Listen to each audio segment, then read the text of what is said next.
इन 8 कारणों से स्त्रियां करती हैं गैर मर्दों से प्रेम। तो दोस्तों, आज एक कहानी बहुत ही ज्ञानवर्धक कहानी है। आज की कहानी से आपको बहुत अच्छी जानकारी मिलेगी। जय श्री कृष्णा दोस्तों, राधे राधे। एक समय की बात है, एक राज्य में एक आभूषणों का सौदागर था। वह दूसरों देश से कीमती आभूषण, सोने चांदी का व्यापार करता था। वह अपने नौकरों के साथ एक बार दूसरे देश में गया था आभूषणों का व्यापार करने। तो आभूषणों का व्यापार करने जा रहा था, तभी उसे रास्ते में वह समुद्र से अपना व्यापार करता था। बहुत बड़ा व्यापारी था। वह पूरा अपने सभी नौकरों के साथ ऐसे टहल के एक राज्य से दूसरे राज्य में वो व्यापार करता था। तो व्यापार करते हुए दूसरे राज्य में जा रहा था कि तभी उसे मौसम खराब हुआ। उसे लगा कि अब मौसम खराब हो गया है, हमें इसी स्थान पर, इसी राज्य में रुक जाना चाहिए। फिर वह उस राज्य की तरफ बढ़ा। उस राज्य में जाता है और सोचता है, क्यों ना हम ऐसे स्थान पर रुकें जहाँ पे हम सुरक्षित हो। यह सोच करके वह राजा के यहाँ रुकने का प्लान बनाया। राजा के यहाँ रुकने के लिए मूड बनाया। वह फिर सोचा कि इससे पहले कि हमें राजा को प्रसन्न करना होगा। यह सेठ नवयुवक था। यह सेठ एकदम कद काठी में पहलवान जैसे दिखने में, इसका रूप रंग एकदम बहुत सुंदर था। जैसे लग रहा था कि यह बहुत ही अति ही सुंदर था। तो दोस्तों, इस तरह से उसने सोचा, कुछ आभूषण ले जा कर के हम राजा को भेंट करेंगे और उनसे शिष्टाचार मुलाकात करेंगे। राजा हमें प्रसन्न हो जाएगा और अपने राजमहल में रहने का आदेश देगा। यह सोचकर वह नवयुवक सेठ राजा के दरबार में जाता है। उनके सैनिकों से कहता है, राजा साहब से कह दीजिए एक व्यापारी मिलना चाहता है। उनके सैनिक राजा के पास जाते हैं और कहते हैं, महाराज की जय हो। महाराज, हमारे राजमहल में एक नवयुवक व्यापारी आया है, आपसे वह मिलना चाहता है। राजा कहते हैं, ठीक है, बुलाइए। वह जाता है और राजा को प्रणाम करता है। राजा से वो मुद्राएं भेंट करता है और वह अच्छे अच्छे आभूषण भेंट करता है। राजा बड़े प्रसन्न हो जाते हैं। कहते हैं, बताइए नवयुवक व्यापारी, आप हमसे क्या चाहते हो।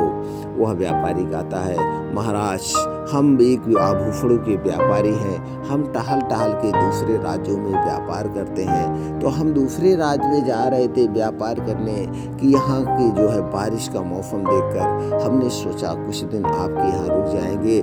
जब बारिश बंद हो जाएगी तो कल सुबह हम निकल जाएंगे। इनकी बात को सुनकर, सेठ की बात को सुनकर राजा कहते हैं, कोई बात नहीं, आप हमारे यहाँ जितना दिन रुकना चाहें, हमारे राज्य में आप रुकिए, अपना व्यापार करिए। आपको यहाँ पे कोई दिक्कत नहीं होगी। जब आपको जाना होगा आप जा सकते हैं। यह सोचकर वह जो है नवयुवक व्यापारी राजा के यहाँ रुक जाता है। उनके महल में रुकने की व्यवस्था की जाती है और सैनिकों को राजा आदेश देते हैं, इस व्यापारी की सेवा की जाए, इसे कोई कष्ट ना हो। जब तक यह व्यापार करना चाहे हमारे राज्य में कर सकता है, जब इसे जाना होगा तब जाएगा।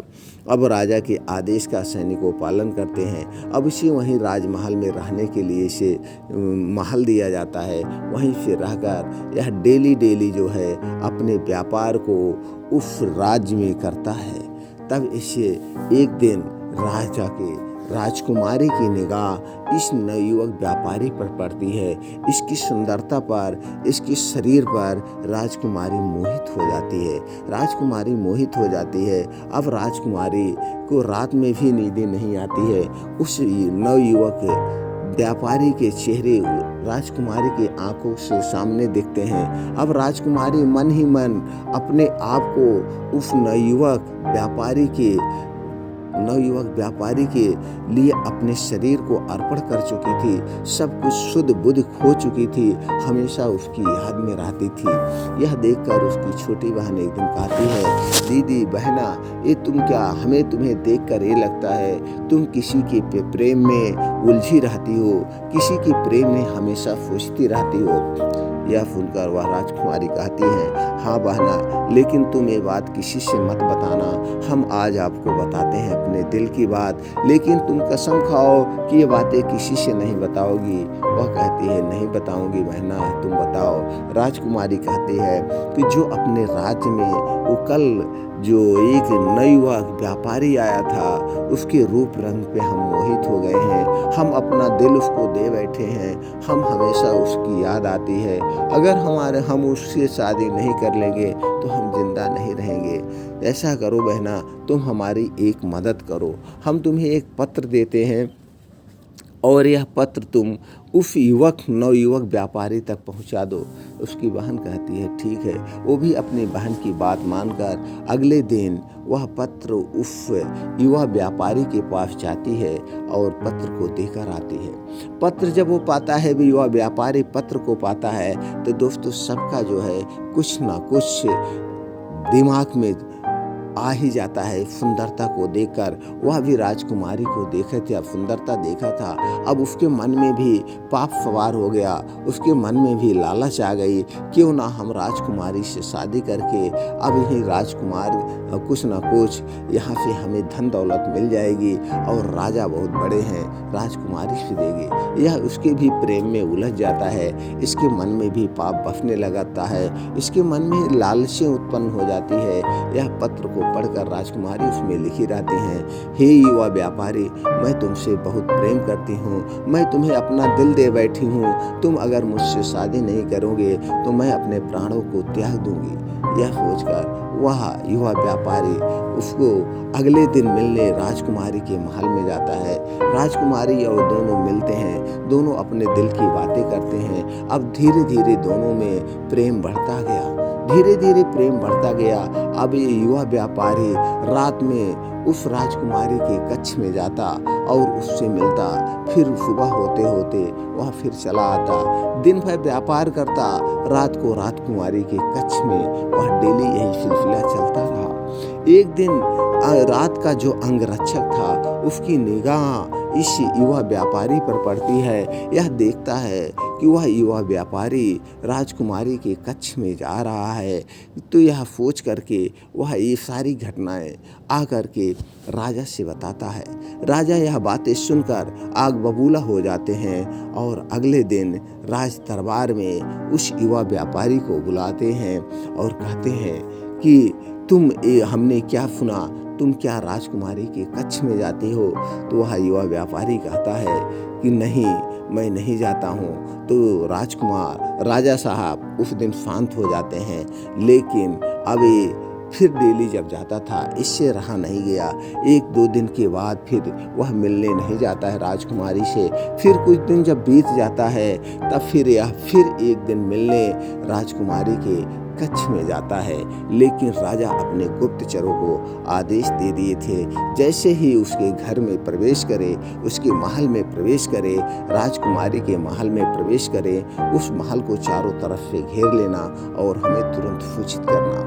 अब यह व्यापारी सोचा कि राजा साहब ये बातें भूल गए हैं, इसने अपना किया था। लेकिन जब ये जैसे एक रात को फिर वह जैसे ही राजकुमारी के कक्ष में प्रवेश करता है, इनके गुप्तचर चारों तरफ से घेर लेते हैं और राजा को आदेश देते हैं। राजा पहुंच करके राजकुमारी और इस युवा व्यापारी को खुलेआम पकड़ लेते हैं, साक्षात सबूत के साथ पकड़ लेते हैं। फिर आग बबूला हो जाते हैं और अपनी बेटी को जो है फांसी की सजा सुना देते हैं और इसे कहते हैं, तुम्हें जो है मृत्यु दंड दिया जाएगा इस चौराहे पर और तुम इस देश से चले जाओ, या तो मृत्यु दंड दिया जाएगा। यह व्यापारी कहता है, महाराज, इसमें मेरी कोई गलती नहीं है, ये राजकुमारी हमें बुलाती थी। राजकुमारी ने कहा अगर तुम हमसे नहीं मिलोगे तो हम तुम्हें झूठा आरोप लगाकर अपने पिता से फांसी की सज़ा दिलवा दीजिए,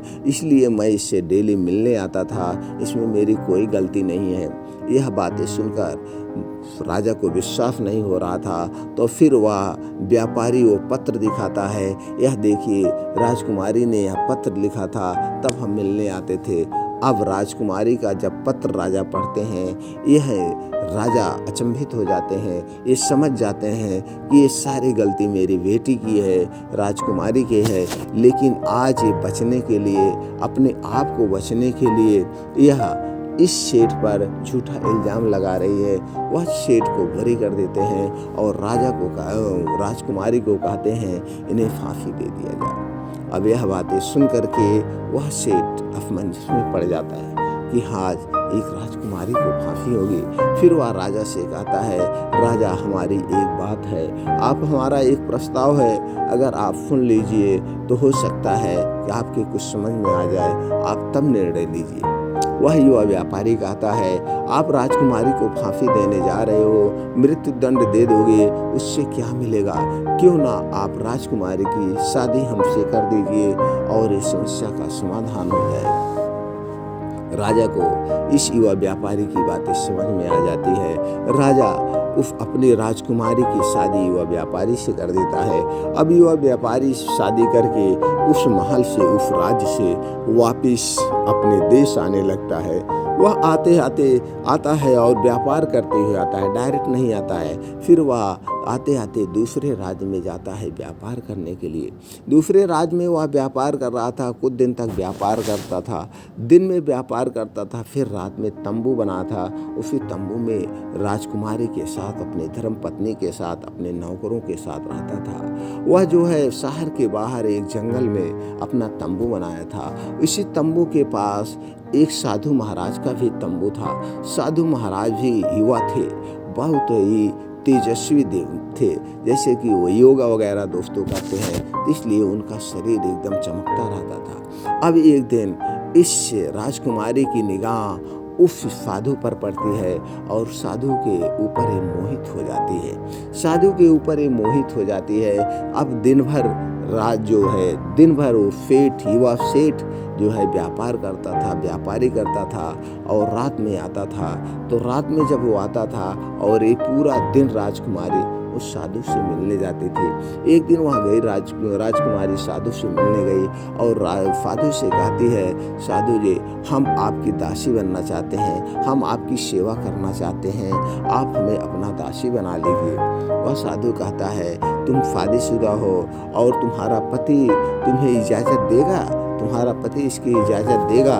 वह राजकुमारी कहती है, इसकी चिंता मत करिए, वह एक व्यापारी हैं, दिन भर व्यापार करते हैं और वह शाम को आते हैं, फिर रात भर आते हैं, फिर सुबह व्यापार करने चले जाते हैं। यह सुनकर वह साधु कहता है, चलिए ठीक है, तुम अगर बनना चाहती हो तो बनिए।